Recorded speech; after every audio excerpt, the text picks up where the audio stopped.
अस्सलाम वालेकुम friends, welcome back to my YouTube channel daily tips with Asma. Naveed Ali नाम का शुमार लड़कों के नामों में होता है।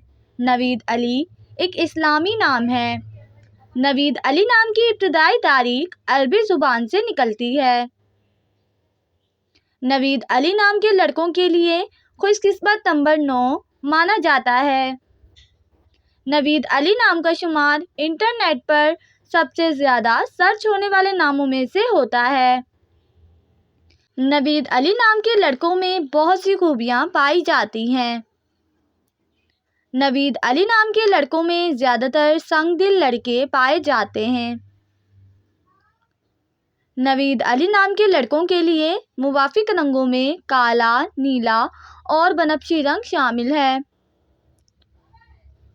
नवीद अली नाम के लड़कों के लिए खुशकिस्मत दिनों में जुम्मा और हफ्ते का दिन शामिल है।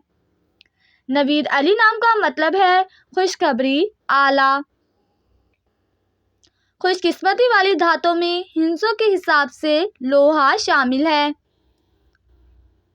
नवीद अली नाम के लड़कों के लिए मुवाफिक पत्थरों में नीलम पत्थर शामिल है। फ्रेंड्स, अगर आप अपने नाम का मतलब जानना चाहते हैं तो कमेंट बॉक्स में अपना नाम लिखें। इंशाअल्लाह हम आपके नाम की वीडियो ज़रूर बनाएंगे।